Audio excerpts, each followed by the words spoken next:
सिद्धेभ्यः ॐ नमः सिद्धेभ्यः। ओंकारं बिन्दुसंयुक्तं नित्यं ध्यायन्ति योगिनः कामदं मोक्षदं चैव ओंकाराय नमो नमः। अविरलशब्दगणोगप्रक्षालितं सकलभूतलमलकलङ्का मुनिभिरुपासिततीर्था सरस्वती हरतनोदुरितमा अज्ञानतिमिरान्धानां ज्ञानाञ्जनशलाकया चक्षुरुन्मीलितं येन तस्मै श्रीगुरुवे नमः। परं गुरुवे नमः परम्पराचार्यगुरुवे नमः। सकलकलुषविध्वंसकं शैवंसां परिवर्तकं धर्मसम्मतकं भव्यजौवनप्रतिबोधकारणेदं शास्त्रं श्रीग्रन्थनामधेयं षडाला अस्य मूलग्रन्थधार सर्वज्ञदेवा तवोत्तरग्रंथकार श्री गणधर देवा तेषां च अनुसार सारमासाद्य श्री पंडित दौलतरामजी विरचितं ग्रंथम इदं ग्रंथं मंगल भूयात् मंगलम भगवान वीरो मंगलम मंगलम गौतमो गणी मंगलम कुंदकुंदार्यो जैन धर्मोस्तु मंगलम सर्वमंगलमांगल्यं सर्वकल्याणकारकं प्रधानं सर्वधर्माणां जैनं जयतु शासनं जैनं जयतु शासनं जैनं जयतु शासनं। अनंत अनंत परमेश्वर भगवान की जय हो जय हो। 3 बार म्हणायचं अनंत अनंत परमेश्वर भगवान की। मूल नायक 1008 चिंतामणी पार्श्वनाथ भगवान की। आदि ब्रह्मा आदि पुरुष ऋषभनाथ भगवान की। कल्पतरु शांतिनाथ भगवान की जय हो जय हो जय हो। अंतिम तीर्थेश महावीर भगवान की।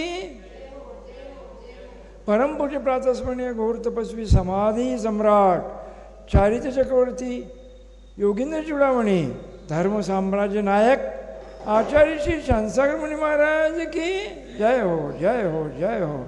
संत श्रवण आचार्य श्री विद्यासागर महाराज की जय हो जय हो जय हो।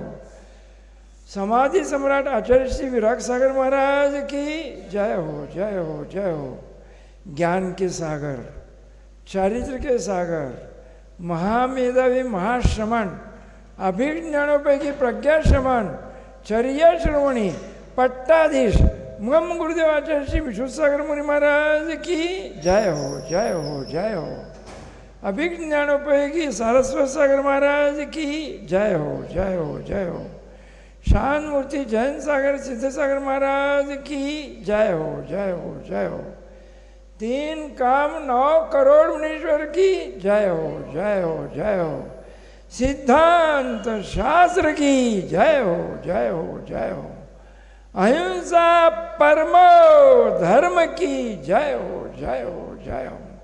जैन धर्म की जय हो जय हो जय हो।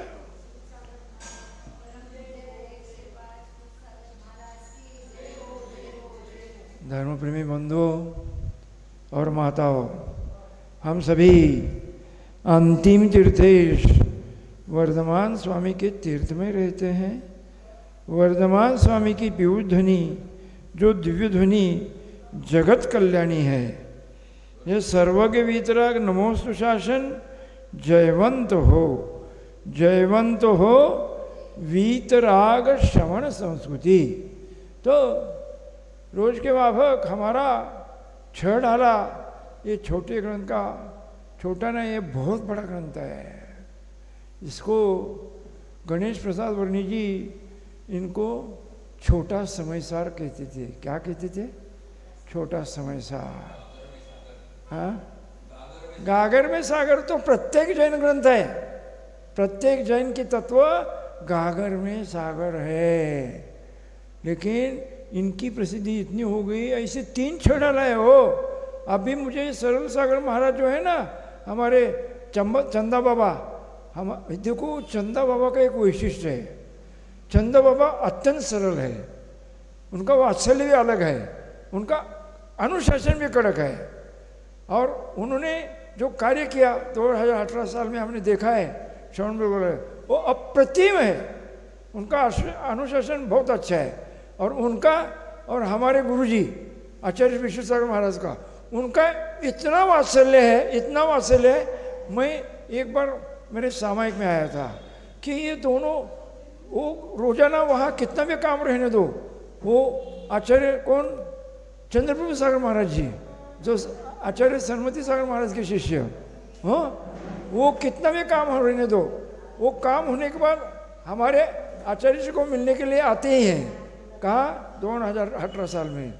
तो एक दिन हम सब ब्रह्मचारी भैया, वो टाइम हम ब्रह्मचारी भैया थे, तो हम चर्चा करते थे।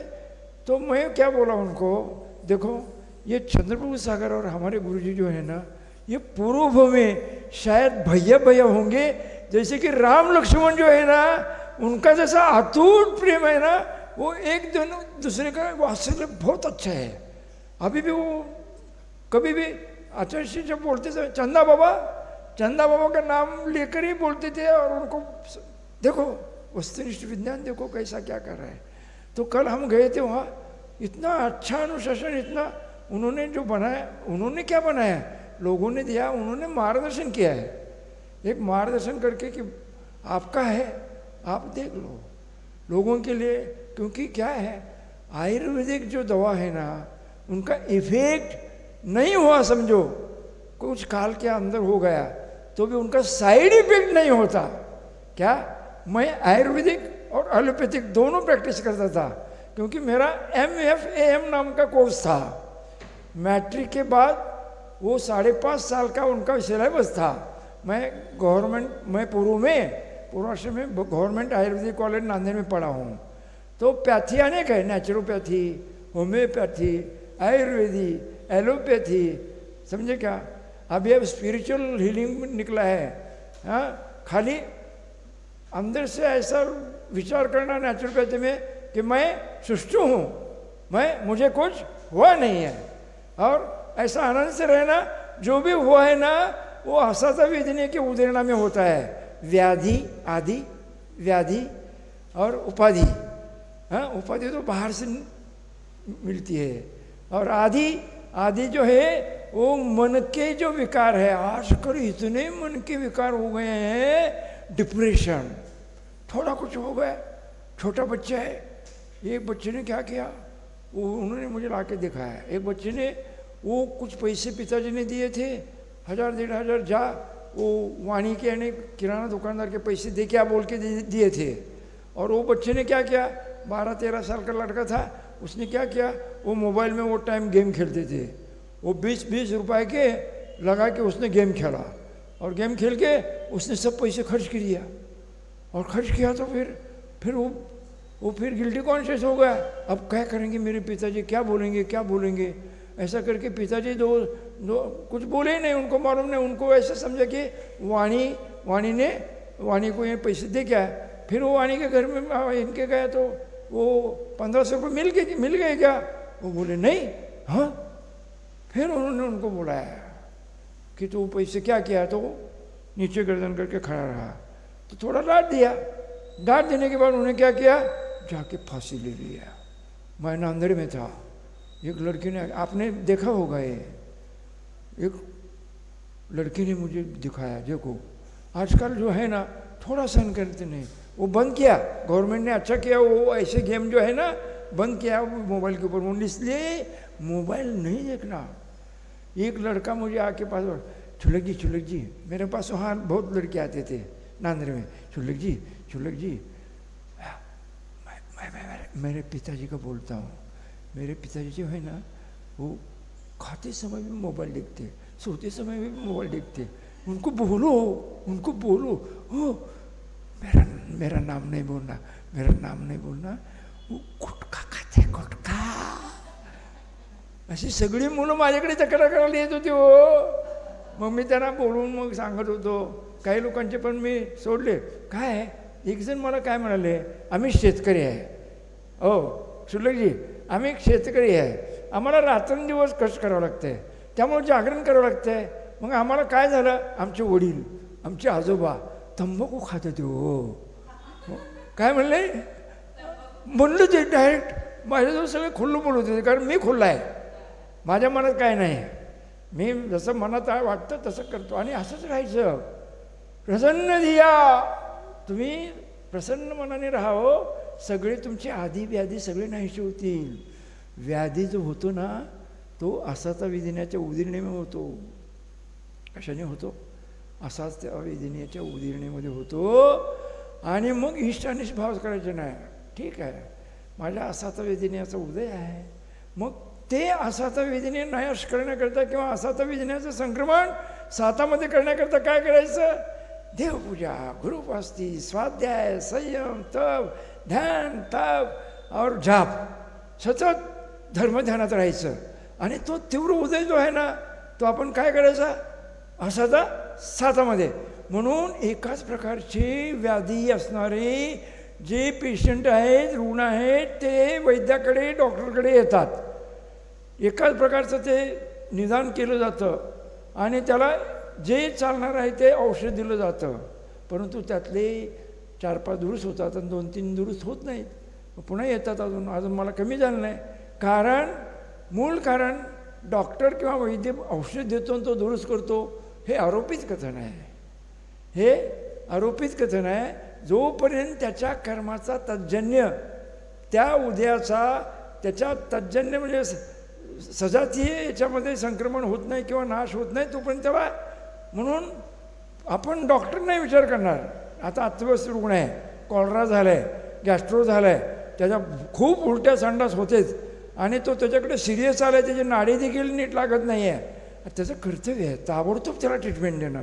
अरे ह्याच्या असाचा विज्ञानाची उदेना झाली आहे, जोपर्यंत ह्या सातामध्ये जात नाही तोपर्यंत त्याला. पण त्या ठिकाणी पुरुषार्थ देखील करणं अत्यंत महत्त्वाचं आहे. पुरुषार्थ आणि दैव त्याची अशी योग्यता होती, त्याच्या त्या योग्यतेमध्ये त्यांनी पुरुषार्थ विपरीत केला. तालीचं पाणी पिलं, घाण पाणी पिलं, ओढ्याचं पाणी पिलं, गाळलेलं पाणी नव्हतं, गरम केलेलं पाणी नव्हतं. त्यामुळे ते जंतू त्याच्या पोटात गेले आणि त्याची काही लोक पचवतात हो, असे आम्ही पण पिले म्हणले आणि त्याला काही झालं नाही. ह्याला गॅस्ट्रो झाला. ह्याला का झाला? त्याची त्याची होण्याची योग्यता आहे. कळलं का? कितीतरी लोक तंबाखू खातात आणि काही लोकांना. पण आता तंबाखू खाणं फार वाईट आहे. तंबाखू जर तुम्ही नाही खाल्ला, तुम्ही जर खाल्ला सतत, तर सायंटिस्टनी उंदरावर प्रयोग केले, डॉक्टरनी उंदरावर प्रयोग केले, त्यांनी उंदराच्या 7 पिढीवर प्रयोग केले. तर त्यांची 7वी पिढी जी आहे तंबाखू खाल्ल्यामुळं ते निकोटिनामाइडचे इंजेक्शन देऊन, तंबाखूमध्ये विष आहे, निकोटिनामाइड नावाचं विष आहे आणि त्याच्यामुळं काय झालं, ते 7वी पिढी जी आहे ती उंदराची नपुसक झाली हो. काय झाली?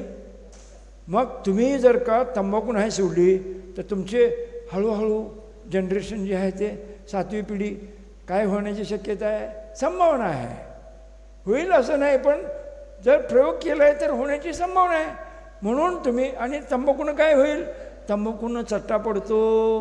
चट्टा पडल्यावर तोंड बारीक व्हायला लागतं, त्याला म्हणायचं फायब्रोसिस व्हायला लागतं. फायब्रोसिस झालं की मग तो जो डाग आहे सतत इरिटेशन होऊन होऊन होऊन होऊन काय होतं, तो डाग मोठा होतो आणि मोठा झाल्यामुळं पुन्हा नंतर तो कॅन्सरमध्ये संक्रमित होतो. आणि कॅन्सर झाल्यावर मग पुन्हा कॅन्सरच्या डॉक्टरकडे जावं लागेल.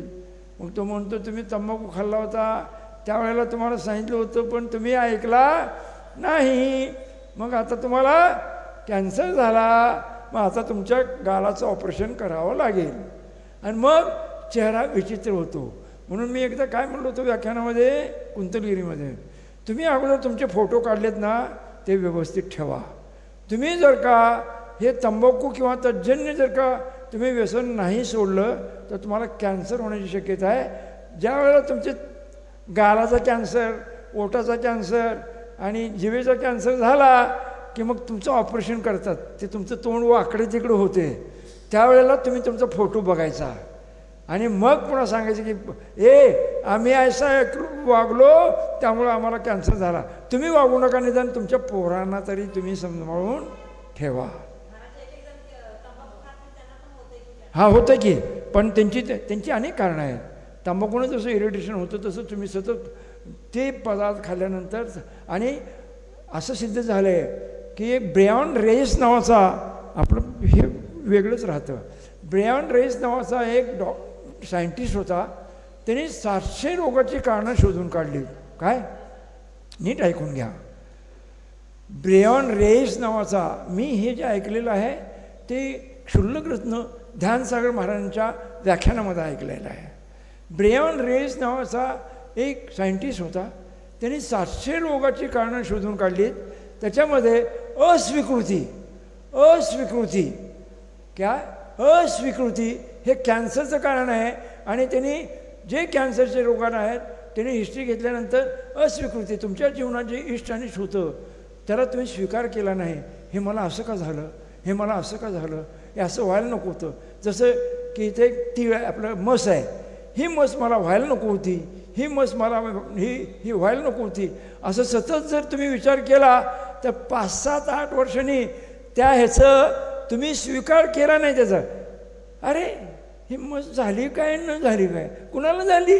अरे ह्या शरीराला झाली. हे शरीर म्हणजे मी नाही. मग त्याला उद्यापासून आहार द्यायचा बंद करा. एकदा मला एका महाराजांनी विचारलं, कुठं ह्याला श्रवणबेळगोळा, अहो शुल्क आपलं, त्यावेळेला मी ब्रह्मचारी जी ये आपको क्या हो गया? मी त्याला सहज म्हणलो, ये मुझे नहीं, ये पड़ोसी को हो गया. हाँ पड़ोसी को हो गया, फिर कल से आहार करना बंद करो बोले. पड़ोसी को क्या, आप क्या चिंता करते पड़ोसी को? फिर मैं बोला, गुरुजी मैं जिस अपेक्षा से बोल रहा हूँ, कौन सी अपेक्षा से बोल रहा हूँ? वेद विज्ञान की अपेक्षा, संयोग भाव की अपेक्षा से बोल रहा हूँ गुरुजी. तो फिर मान्य किया. लेकिन इसका जो है तो शरीर यानी मैं नहीं हूँ, ऐसा वहाँ नहीं. तो ब्रायन रेस ने क्या किया कि अस्वीकृति जो है तो कैंसर का कारण है. आप दूसरी की निंदा करते ना, ये वो ऐसा है, वो ऐसा है, वो ऐसा है. दूसरी की निंदा करने वाले को क्या होता है ये जो घुटने के दर्द है ना, वो दूसरे की निंदा करने वाले को होता है. क्या होता है? घुटने का दर्द होने की संभावना है. उसने ऐसा लिखा बोला है, उसने प्रयोग किया है, प्रैक्टिकल किया है. वो क्या भगवान नहीं है, वो सर्वज्ञ नहीं, वो प्रैक्टिकल करके उन्होंने लिया है ऐसा. और दूसरा और क्या, हाँ समझो हमारे जीवन में बचपन अवस्था में कोई गलतियाँ हो गई है, बालिका अवस्था में, बालक अवस्था में, और उसका हम अगर हमने प्रायश्चित नहीं लिया तो डिप्रेशन होता है. क्या होता है? मैंने वो किया, अच्छा नहीं किया, मैंने वो किया, अच्छा नहीं किया. वो उसके अंदर एक प्रकार का डिप्रेशन होता है. हाँ, एक प्रकार का डिप्रेशन होता है. और सतत वही चिंतन करने से उसकी आगे की प्रगति, जो खुला रहने का भाव है ना, सतत हंसते रहना, सतत मुस्कुराते रहना. सुरेश सागर हमारे संख्या है, वो बोलते अरे भैया हंसते रहो, मुस्कुराते रहो, मुस्कुराने के पैसे नहीं लगते हैं. म्हणून प्रसन्न धिया गुरुकिल्ली आहे. जीवन जगण्याची गुरुकिल्ली काय? प्रसन्न धिया. कितीही प्राप्त परिस्थिती झाली, हो दुःख देणारे भेटतात, दुःखी व्हायचं नाही. परेशान करणारे मिळतात, परेशान व्हायचं नाही. कुणी काही म्हणलं तरी शांत राहायचं. कितीही कष्ट आले तरी शांत. बहिरंगामध्ये किती प्रतिकूलता आली तरी अंतरंगामध्ये शांत राहायचं. सतत हसते राहो. तो काळ निघून काढायचा. ते किती वेळ असणार आहे? संकट येतात ते ठाण मांडून आपल्या आत बसत नाहीत. संकट येतात, प्रत्येक संकट एक पुरस्कार घेऊन येतो, लक्षात ठेवा. आता आपल्याला वेळ नाही, वेळ व्हायला लागलाय. एक प्रत्येक संकट एक पुरस्कार घेऊन येतं. आणि ते पुरस्कार त्याच्यामध्ये काय आहे हे जाणण्याची बुद्धी आपल्याला पाहिजे. प्रत्येक संकट एक काय होतं, एक पुरस्कार घेऊन येतं. कोरोनाचं संकट 2021 साली आलं. त्यावेळेला चीन आपल्यावर हवी होत होता. त्या बॉर्डरवर तो भयंकर त्रास देत होता. त्याला काही केलं तर तो ऐकायचा नाही. आणि त्यानंच ते एका त्या डॉक्टरने शोधून काढला. ह्यानं सांगितलं तुम्ही असं शोधून काढा, ते व्हायरस, ते जंतू मी सगळ्या जगामध्ये पाठवतो म्हणला, आणि सगळ्याला आजारी पाडतो. आणि माझे जे इक्विपमेंट्स आहेत ना, ते ट्यूब हे ते माझी लस, माझं सगळं मास्क वगैरे मी तिथं विकतो सगळ्या जगाला, मी श्रीमंत होतो, असं त्यांनी सांगितलं. असं सिद्ध झालं आहे. आणि मग त्या बाईनं ते काय झालं, जो खड्डा खणतो ना तोच पहिल्यांदा पडतो. त्यानं काय झालं, त्यानं त्या बाईला, त्या डॉक्टरबाईनं सांगितलं. त्या डॉक्टरबाईनं प्रयोग करता करता काय झालं, ते प्रयोग करता करता ते जे सोल्युशन आहे ना त्या टेस्ट ट्यूबच्या बाहेर पडलं. पडलं ते मार्केटमध्ये गेलं. मार्केटमध्ये गेल्यावर कोरोना कुठं सुरू झाला हो पहिल्यांदा, कुठं सुरू झाला, चीनमध्ये. कुणी खड्डा खणला होता, कुणी खड्डा खणला होता ना, तो आपल्यावर हवी होत होता. हे संकट त्याच्यावर आल्यामुळं किती लोक मेले माहिती आहे का. हो, तिथले म्हातारे लोक इतके मेले, त्यांना ट्यूब पण दिलं नाही. तरुणाला त्यांनी ते ज्या श्वासनलिकेमध्ये ट्यूब घालून आर्टिफिशियल ब्रिदिंग द्यायचं असतं, ऑक्सिजन द्यायचा असतो. त्यांनी जे कोरोना झालेले म्हातारे लोक आलेत ना, त्यांनी त्यांच्या सरकारने ठरवलं हे मरू द्या, काय हे मरू द्या, तरुणाला द्या. ते तरुणाला त्यांनी ट्यूब दिली. खूप लोक मेले. हे कळलं कसं, ज्या वेळेला त्यांनी वेबसाईटवर जाहीर केलं, कुणाची नावं, मोबाईलची नावं जाहीर केली म्हाताऱ्या लोकांची, तर खूप म्हातारे मेलेचं ते सिद्ध झालं. तर जो खड्डा खणतो तो त्याच्यात पडतो. आणि मग तो सगळ्यावर हवी होत होता, आपल्यावर पण हवी होत होता, ऐकायचंच नाही. त्यामुळं सगळ्या जगाने त्याला काय केलं, त्याचं भयंकर जाब विचारला आणि त्यामुळं तो चुपचाप बसला. आणि त्यामुळं त्यानं आपल्याला त्रास द्यायचं बंद केलं. आणि आपण काय केलं मग पुन्हा ते बाकीच्या गोष्टी नाही, त्याचे सामान वापरायचं बंद केलं वगैरे. आणि वापरायचं नाही हां, कारण आपण स्वदेशी, आपण आपली वस्तू वापरायची. हां, आपण स्वदेशी म्हणजे आपल्या देशामध्ये सगळं तयार होतं. चला, तर आता आपण पहिली ढाल. तीन भुवन में सार वीतराग विज्ञानता शिवस्वरूप शिवकार नमो त्रियोग समारिके. जे त्रिभुवन में जीव अनंत सुख चाहे दुख दे भयवंत ताते दुख हारी सुखकार कहे सीख गुरु करुणाधार. ताई सुनो भवि मन थिर आन जो चाहो अपनो कल्याण.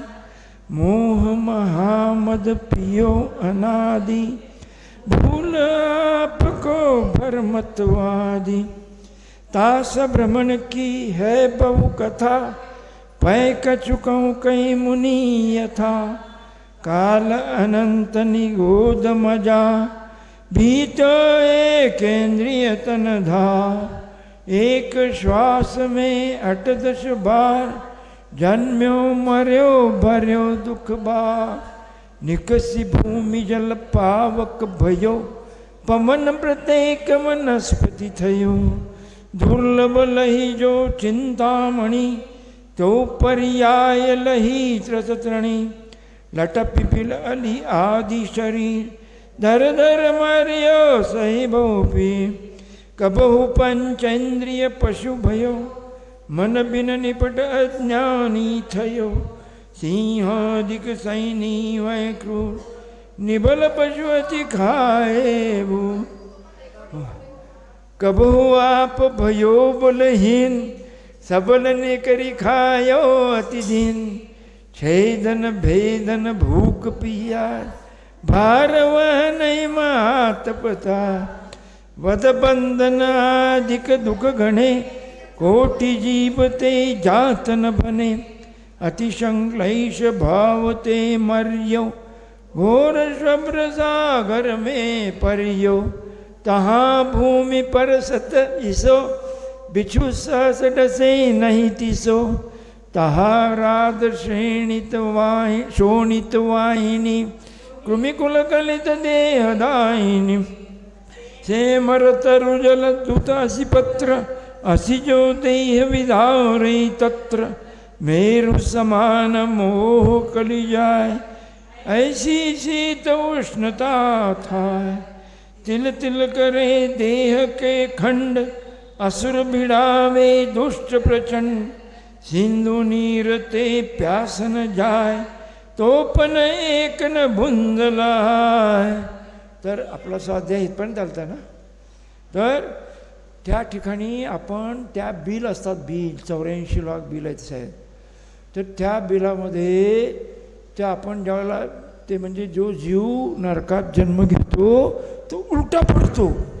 उलटा पडून तो चेंडू जसा पुन्हा पुन्हा पुन्हा पुन्हा जो आहे ना फुटबॉल ह्याच्यावर पडून पुन्हा तेवढे वेळा त्याचं गणित आहे, किती वेळा चेंडूसारखा उड्या मारतो का नाही, तसं त्याला फार वेदना होतात. आणि पडल्या पडल्या काय होतं, तो चेंडूसारख्या वेदना होतात. आणि गेलं की लगेच ते सगळे जे नारकी असते त्याच्याभोवती उभं राहतात आणि त्याला खूप त्रास देतात. त्याचे तिळा एवढे तुकडे करतात, मारतात त्याला, खूप ओरडते ते सगळं काही. परंतु तिथं जेवढं आयुष्य बांधले तेवढं तिथं भोगावं लागते. हां हो ना. हां हो, वेदना होतात, वेदना तर होतात. जुळते ते पारा जसं आहे ना, वेदना होते. वैक्रिक शरीरात आहेत, त्या शरीरात कोण आहे, जीव आहे, जीव जाणणार आहे. त्यामुळं त्याला ते वैक्रिक शरीरात काय की सप्तधातू रहित जे आहे त्याला म्हणायचं वैक्रिक, कळलं का. त्यामुळं त्याचं कापत असताना त्याला वेदना होणार ना, कारण त्याच्यामध्ये एक जीव आहे. हां, ह्या प्रेताला वेदना होणार. ही जी मुर्जा आहे ना, मुर्जा ज्यावेळेला होतो हा जीव निघून जातो आहे इकडून समय, त्या मुर्द्याला तुम्ही कापलं तर काय वेदना होणार नाही. आणि ज्या वेळेला हा शरीरात जीव असतो त्यावेळेला वेदना होती की नाही. अवतारिक शरीरात होतात तसं वैक्रिक शरीरात पण वेदना होतात त्या जीवाला, कारण ते वैक्रिक काढण्याचा प्रयत्न करतात ना. मानसिक बी वेदना आहे आणि त्यातनं रक्त निघत नाही, काही निघत नाही, पण ते खूप त्रास देतात. आणि कुंभीपाक असते, कुंभीपाक तिथं असं एक रसायन विसर्जित असतं, ते त्या कुंभीपाकामध्ये ते बुडवतात त्याला आणि त्याच्यामुळे ते उकळून जाते. पण त्याला वेदना खूप होतात, पण त्याचं आयुष्य संपत नाही. हां हां, त्याच्यात अनपूर्ती आयुष्यमान म्हणजे अकाल मृत्यू नाही, जेवढं बांधलं तेवढं भोगावं लागतंय. तिल तिल करे देह असुर बिडावे.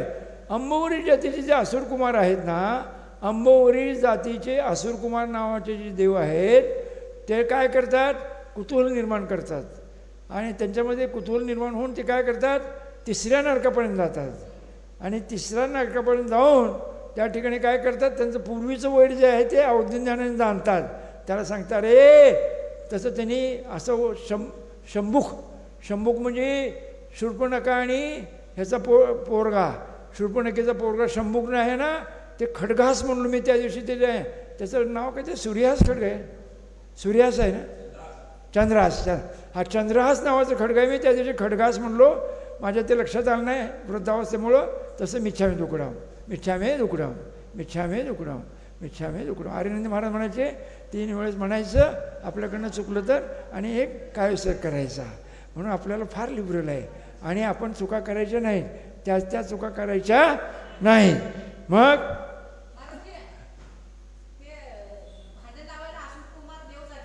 हां, नरकात घेऊन जात नाही तिथे कुठं नाही, खाली जात नाहीत असा उल्लेख आहे शास्त्रामध्ये. हां, आणि वरचे देव जे आहे ते असं एक उल्लेख आलेला आहे एका पुराणामध्ये, सीतादेवी आणि 2 मतं आहेत. एक तिसऱ्या नरकात गेलेत कोण, रावण आणि लक्ष्मणाचा जीव. हे नारायण प्रतिनारायण नियमाने नरकात जातात असा नियम असतो. हा त्याच्यामध्ये काही बदल होत नाही. असं का, आता आम्हाला आमच्या दिलीप भाईने विचारलं, आपण ह्याच्यात निगोदातच का होतो. हां, आपण निगोदात, बरोबर आहे त्यांचा प्रश्न, आपण निगोदात का. मी म्हणलं आपण अनादिकालापासून प्रत्येक जीव आहे तो निगोदातच होता आणि कर्माचा आणि आपला संबंध अनादिकालापासून आहे. आपण कुठं होतो, निगोदात होतो. आणि मग तिथनं प्रगती करत करत सगळे जीव बाहेर निघाले. आणि सगळे जीव बाहेर निघालेले भव्य असतात असं नाही, त्यात काही अभव्य असतात, पण अभव्य राशी फार कमी आहे. आपण सगळे भव्य येतो, काळजी करायचं कारण नाही. तर असुर भिडावे ते आहे शंभूक जे आहे ना, शंभुकाचा जीव तो अंबवरी जातीचा देव झाला आहे. त्याने जाऊन रावणाच्या जीवाला आणि लक्ष्मणाच्या जीवाला भांडणं लावली असं उल्लेख रामायण 108 प्रकारचे आहेत. हां, आणि मग पुन्हा असं एक वर्णन येतं की सीताजीचा जीव प्रतिंद्र झाला आहे आता, माहीत आहे का तुम्हाला? हां. आणि मग त्यांनी विचार केला, अरे मी पूर्वभावात सीताजी होते, रामचंद्राची पत्नी होते, आणि माझं हरण केलं होतं रावणाने, आणि रावणाने माझं हरण केलं, परंतु त्याने एक व्रत घेतलं होतं, आणि त्या व्रतामुळं माझं शिलाचं रक्षण झालं. आणि मग तिनं अवधी ज्ञान जाणती, अरे रावण लक्ष्मणाचं युद्ध झालं होतं, रावण खलास केलं होतं, त्याने युद्धामध्ये मारलं होतं, ते कुठे गेलेत? मग ते 2 मतं आहेत. उत्तर पुराण की अपेक्षाने 4 नरकात गेला, आणि एका ह्याच्यामध्ये 3ऱ्या नरकात गेला असं आहे, पण बोलचालमध्ये 3ऱ्या नरकातच गेला असं म्हटलं जातं. मग ती पुन्हा जाऊन त्या उद्बोधन करते, आणि त्यांना तिथं सम्यक प्राप्त होतं असा उल्लेख आहे. आणि त्या दोघांना बाहेर घेऊन यायचा प्रयत्न करते सीताजी, परंतु ते पाहिल्यासारखं पुन्हा आत जातात. म्हणून शंभूक त्यांनी जे चंद्रहास खड्ग प्राप्त केलेलं असतं ना, ते तिथं प्राप्त झालेलं असतं, आणि त्याचा सुगंध येत असतो. हा लक्ष्मण बाहेर जातो, आणि जात असताना त्याचा सुगंध येतो, ते चंद्रहास खड्ग त्याला प्राप्त होतं. प्राप्त झाल्यावर त्याची धार कशी आहे ते बघण्याकरता तिथं असा त्यानं त्या वेळूच्या बनात असं मारतो. तिथं तो शंभूक 7 दिवस घ्यायचं नसतं, नाहीतर त्याचा प्राण जातो असं लिहिलेलं आहे. आणि त्यामुळं तो ध्यानात असतो. ध्यानात असताना अनावधानानं, त्याला माहीत नाही, परंतु त्याने ते खड्ग तिथं वाळूच्या मनात जाणवलं, चालवल्यानंतर ते खलास झाला, तिथं फुकट मेला. हां. आणि खड्ग कुणी प्राप्त करण्याचा प्रयत्न केला, तप कुणी केलं? त्या शूर्पणखेच्या पोराने. हां. कुणी केलं? हां. आणि प्राप्त कुणाला झालं? लक्ष्मणाला प्राप्त झालं. म्हणून असं आहे बघा, म्हणून अशी योग्यता असते. तर सिंधू नीर ते प्यास न जाय, तो पण एकन बुंदल आहे. म्हणजे इतकी प्यास लागलेली असते, इतकी प्यास लागलेली असते, त्या वैतरणीच्या नदीमध्ये सगळी विक्रिया केलेली असते त्याने. हे सगळं जे आहे ना कृत्रिम दुःख असतं ना, त्यांच्या विक्रियेमुळे कुविक्रिया असते सगळी. कशी असते? कुविक्रिया असते. हां. तर पान नंबर 9मध्ये आता प्रश्नोत्तराच्या अपेक्षेनं आपण सगळा विचार करायचा आहे, कळलं का? तर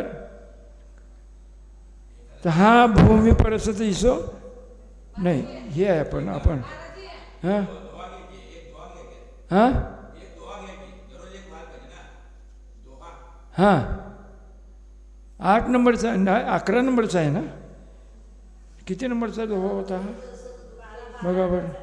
हां ते 11 नंबरचा होता. हो 11 नंबरचा आहे बघा. हां 13 3 लोक ज्या आहे. हां से मर चालू जरूर. हां तिल तिल करे देह. हां तिल तिल करे देह के खंड, असुर बिडावे दुष्ट प्रचंड, सिंधु नीर ते प्यास न जाए, तो पण एक न बुंदला है. तो नरकों में नारकी क्या करते हैं? तुमच्या प्रश्नाचं उत्तर, नरकों में नारकी निरंतर लढते रहते हैं. 1 मिनिट देखील त्यांना चैन नसते हो, 1 मिनिट. हां आणि और एक दूसरे के शरीर को काट काट कर छोटे छोटे तिल के समान टुकड़े करते हैं. नाही जमत नाही. तो ते इतका उत्साह असते त्याचं हे करण्याचं, त्याचा एकमेकाचे बदले घ्यायचे, सतत करत सतत एक. आपण पण गेलो आहे त्यांची नाही कथा, आपण पण सगळ्या नरकात जाऊन आलो आहे हो, सगळ्या ह्याच्यामध्ये गेलो आहे. फक्त एक भावातारी जी होते ना तेवढं झालो नाही, नाहीतर आपण पण जाऊन आलो आहे, परंतु आपल्याला विस्मरण झाले. नाहीतर विस्मरण जर देणगी नसली असते तर सगळे लोक मॅड झाले असते, मॅड. तर नरकों में नारकी क्या करते हैं? नरकों में नारकी निरंतर लड़ते झगड़ते रहते हैं, एक दूसरे के शरीर को काट काट कर छोटे छोटे तिल के समान टुकड़े करते हैं. असुर कुमार जाति के देव नरकों में क्यों जाते हैं? असुर कुमार जाति के जो अम्बरीश नाम के देव हैं वो कौतूहल म्हणजे ह्या दोघांची भांडणं लावून टाळ्या वाजवायच्या, त्यांना आनंद वाटतो. असे लोक आपले पण असते. तो इथं ते WWFमध्ये ते मोठे मोठे जे तगडे लोक असतात ना, त्याचे कुस्त्या बघतात बघा.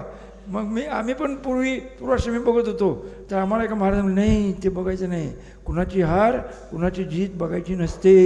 आणि तुम्ही जर बघितला तर तुमच्यामध्ये वैषम्य भाव तयार होतात आणि तुम्हाला पाप लागतं. मग आम्ही बंद केलं ते. तर असुर कुमार जाति के देव नरकों में कौतूहलवश जाते हैं और वहाँ पर नारकी जीवों को पूर्व भव के वैर का भाव का स्मरण कराकर आपस में लड़ाकर आनंद मानते हैं, मनोरंजन करते हैं. मनोरंजन होणं, पण आत्मरंजन काय होईल? कर्माचा बंद पडतो. आणि मग म्हणून अगोदर सम्यक दर्शन प्राप्त करावं. सम्यक दर्शनासारखा ह्या जगात मित्र नाही आहे आणि मिथ्यात्वासारखा शत्रू नाही आहे. तर क्या देव तिसरे नरक तरकती जाते हैं क्या? कुणी विचारलं होतं. नरक देव आपलं क्या जो आंबोरी जाते क्या असुर कुमार जीव है वो तिसरे नरक तक की जाते क्या? कुणी विचारलं होतं. तिसऱ्या नरकापर्यंत जातात का म्हणून कुणीतरी विचारलं होतं ना आता. हाँ, तर यद्यपि देवों में सप्तम नरक तक जाने की क्षमता है, परंतु तदरूप निमित्तों के अभाव में वहाँ जाने का भाव ही नहीं होता. देवों का गमनागमन आगमानुसार तृतीय नरकपर्यंत ही परिलक्षित होता है. त्यांच्या शक्ती आहे जाण्याची, 7व्या नरकापर्यंत जाण्याची शक्ती आहे, पण भाव होत नाहीत. भाव होत नाही तिथपर्यंत जायचे. आणि आगमामध्ये तिसऱ्या नरकापर्यंत जातात असं वर्णन आलं आहे. बरं, क्या असुर कुमार देवों के सिवाय स्वर्गों के देव नरकों में नहीं जाते? बिना कारण स्वर्गों के देव नरकों में नहीं जाते. हाँ, अगर किसी जीव से पूर्व भोग का विशेष संबंध हो तो उसे संबोधने के लिए जाते हैं. जैसे सीता का जीव लक्ष्मण और रावण को संबोधन करने के लिए गया था, ऐसा वर्णन आया है. और सीता जी सोच रही थी कि मेरा हरण तो उन्होंने किया, लेकिन मेरे ऊपर उन्होंने अत्याचार नहीं किया, क्योंकि उन्होंने व्रत लिया था, इसलिए मेरा शील संरक्षित हो गया. इसलिए वो दया भाव से प्रेरित होके 16वें स्वर्ग में गया था. 16वें स्वर्ग में वो प्रतिन्द्र हुआ है. श्रीलिंग का छेदन किया है उन्होंने. और श्रीलिंग का छेदन करना है तो क्या करेगा? सम्यक तो प्राप्त करावं लागेल. आणि नंबर 2 काय करावं लागेल? अर्घिया माता व्हावं लागेल सम्यक दर्शनपूर्वक.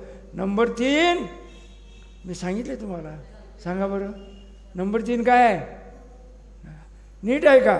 3 कारण मी तुम्हाला सांगितले. 1, सम्यक दर्शन प्राप्त केलं की स्त्री पर्याय मिळत नाही, नपुसक होत नाही, विकलेंद्रिय होत नाही, पहिली नरक सोडून बाकीच्या नरकात जात नाही, आहे की नाही? नपुसक होत नाही. आणि तुमच्या स्त्री वेदाचा नाश करायचा असेल तर तुम्हाला तीर्थंकर बालकाला गोदमध्ये खेळवावं लागेल. ते ज्ञानमती माताजींनी एका ग्रंथात लिहिलेलं मला, मी 2च कारणं सांगायचो. त्यावेळेला उज्जैनमध्ये आमचा चातुर्मास चालू होता आणि मग त्या माताजींनी मला भारती, जैन भारती का काहीतरी पुस्तकाचं नाव होतं, माताजींनी संकलित केलं. माताजींचे ग्रंथ सतत वाचायचे. आमच्या गुरुजींचे पण ग्रंथ अनुशीलन आहे ना, ते वाचण्यासारखे आहेत. सगळ्या तुम्हाला व्यवस्थित सोप्या भाषेत आमच्या गुरुजींनी सांगितले. ज्ञानमती माताजींनी पण ज्ञानामृत 1, 2, 3 भाग त्यांनी संकलित केलेला आहे. त्याच्यामध्ये 4ही अनुयोग आहेत. सगळं वाचत जावा. तर मग ते काय झालं? क्या सीता का जो प्रतिन्द्र देव नरकों के रावण और लक्ष्मण को बाहर निकाल सका था? अनेक प्रयत्न करने पर भी सीता का जीव रावण एवं लक्ष्मण को नरकों से बाहर नहीं निकल सका. मात्र उपदेश देकर उनको सम्यक ज्ञान सम्यक दर्शन प्राप्त कराया.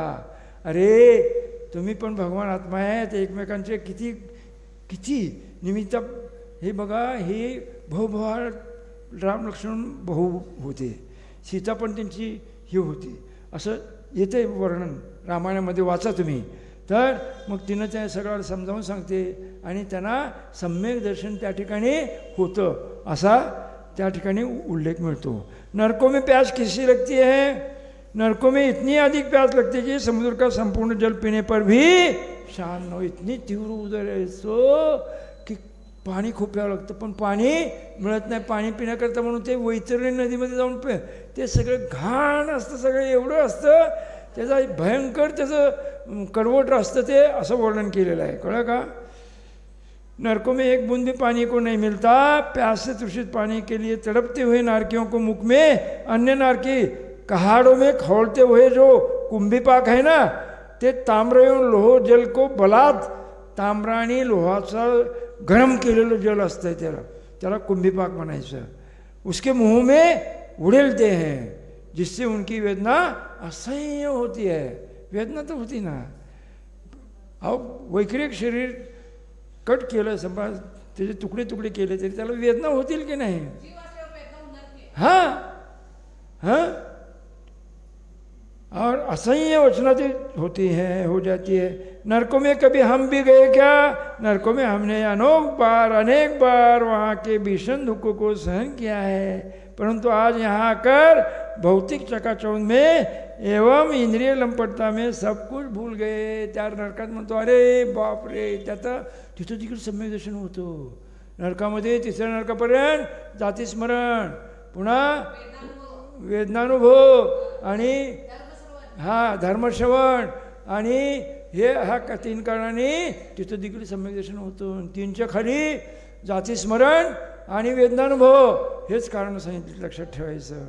तर इतक्या वेदना होतात, अरे मला ह्या वेदना का होतात असं तो विचार करायला लागतो. मग त्याला अरे रे रे मी असं पाप केलं. त्या ठिकाणी सगळे मला सांगत होते की तू दारू पिऊ नको, तू दारू पिऊ नको, तू तर दारू पिलं तर नरकाला जाशील. अरे तू मांसाहार करू नको, अपक्ष सेवन सोड, अरे तू परिस्थितीच्या नादी लागू नकोस, असे सप्त, अरे तू शिकार करू नकोस, असं सगळं सांगायचा प्रयत्न केला. परंतु त्यावेळेला मी ऐकलं नाही. मी त्यांचं न ऐकल्यामुळं मला प्रचंड पापाचा बंद पडला आणि त्यामुळं मला इथं आता मी जर मनुष्य झालो, आता मी मनुष्य झालो तर मी संयम धारण करेन आणि मी चांगलं तर मी सम्यक दर्शन प्राप्त करेन. आणि त्याला तिथं वेदनेने सम्यक दर्शन होतं असं वर्णन केलं आहे. हां, अरे हे झालं आहे वाटतं की हो. 3 लोक नाजूक आहे, मिठे न भूक कणाला आहे. हां, तर आपण हे उद्या घेऊ. तर आज सांगायचं तात्पर्य म्हणजे नरकाचे दुःख भयंकर असतात. ही नरकाची दुःख आपण आज आपल्याला विस्मरण झालं आहे. जर विस्मरण झालं नसतं तर त्या दुःखाचं वेदन आपण आता करत राहिलं असतं तर आपण सगळे काय झालं असतं, भ्रमित झाले असतो, डिप्रेशन झालं असतं. तर मला सांगायचं तात्पर्य असं की ब्रेयन रेसने 700 रोगाची कारणं लिहिलेली आहेत आणि त्याच्यामध्ये एक डिप्रेशन जे होतं, आपण पूर्वभावात बालकावस्थेत बालिकावस्थेत जर काय आपल्याकडनं चुकलं असेल, ते चुकलेलं जर प्रायश्चित आपण नाही घेतलं तर ते सतत चिंता असते. हे माझ्याकडनं ते चुकलं आहे, अरे रे फार वाईट झालं, हे माझ्याकडनं ते चुकलं आहे. जोपर्यंत त्या चुकलेल्या गोष्टीचा आपण गुरूंच्याकडे जाऊन प्रायश्चित घेत नाही तोपर्यंत तुम्हाला ते सतत छळतं. म्हणून जो दुसऱ्याची निंदा करतो त्याचे गुडघे दुखतात, पाठ दुखते, मान दुखते, असं त्या ब्रेयन रेसने प्रयोगाने सिद्ध केलं आहे. आणि जो अस्वीकृती म्हणजे हे नस झालं आहे आणि हे नस झालं आहे, हे असं का झालं, हे असं का झालं, हे व्हायला नको होतं, हे व्हायला नको होतं, हे व्हायला नको होतं, असं जर का तुम्ही सतत विचार केला सारखं हे व्हायला नको होतं, व्हायला नको होतं, व्हायला नको होतं, आणि काय होतं, व्हायला नको होतं हा विचार केल्यावर त्याला कॅन्सर होतो. असं होतोच असं नाही, पण होण्याची संभावना आहे. असं ब्रेयन रेस नावाच्या एका सायंटिस्टनं, डॉक्टर असावा, डॉक्टरनी सिद्ध केलं आहे म्हणजे त्याने प्रयोग केले की अस्वीकृती हे कॅन्सरचं लक्षण असण्याची शक्यता आहे. आणि आले का महाराज, अस्वीकृती हे कॅन्सरचं म्हणजे तुम्ही जर का स्वीकार म्हणून तुमच्या जीवनामध्ये जे इष्ट अनिष्ट होतं ते प्रथम तुम्ही स्वीकार करा. माझ्या जीवनात असं झालं, असं का झालं, पोराचा ॲक्सिडेंट झाला, असं का झालं, अरे अशी होण्याची त्याची योग्यता आहे, ह्या क्षणाची त्याची अशी होण्याची योग्यता आहे. मी त्याच्यामध्ये काही कमी जास्त करू शकत नाही. ते परद्रव्य आहे, काय विचार करायचा, ते परद्रव्य आहे. तो जीव स्वतंत्र आहे, मी स्वतंत्र आहे. त्याची परिणती त्याच्यामध्ये होते, माझी परिणती माझ्यामध्ये होते. आणि मग तुम्ही हे स्वीकार केल्यामुळं तुमचं दुःख सुसह्य होतं आणि अर्ध होतं. हां, दुःख सहन करण्याची क्षमता तुमच्यामध्ये केव्हा होईल, वस्तुनिष्ठ विज्ञान जाणून सम्यक दर्शन प्राप्त केल्यावर भेद विज्ञान होईल. भेद विज्ञान झाल्यानंतर मग तुम्हाला समजेल की माझा हा संयोगच भाव आहे. हे शरीर देखील माझं नाही. हे पुत्र कलत्र मित्र हे साक्षात भिन्न आहेत. ते माझे कसे असतील. म्हणून पुत्राला काय झालं तर तुम्ही रडत बसता. पुत्र तुम्हाला दुःखी करत नाही हो.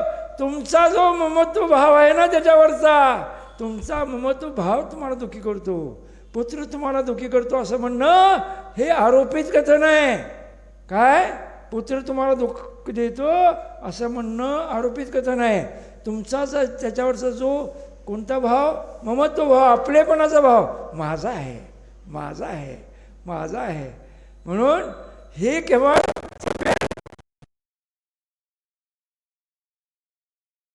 निर्णय करायचा, जशी आहे तशी मानायची आणि त्याच्यात कमी जास्त करायचं नाही. मग आपल्याला काय होईल, भेद विज्ञान ते सिद्धा हे किलकेचन अस्य भाव ते बद्धा हे किलकेचन. म्हणून अगोदर भेद विज्ञान करा. मी ह्या शरीरापासून भिन्न आहे. शरीर कसं आहे, पुद्गल आहे. शिर्यचे येती शरीरा, ज्याचं क्षरण होतं. मला काल एखाद्या तुम्ही फार खराब झाला, शुल्लकजी खराब झाला. मी म्हणलं काय आता पैलवान होणार आहे का हो, उपवास एक दिवसाड केल्यावर खराबच होईल की. अरे मग ह्याला जर मी बघत बसलो, ह्याला जर पाणी देत राहिलो, ह्याला रोज आहार केलो तर मी तपश्चर्या करणार केव्हा.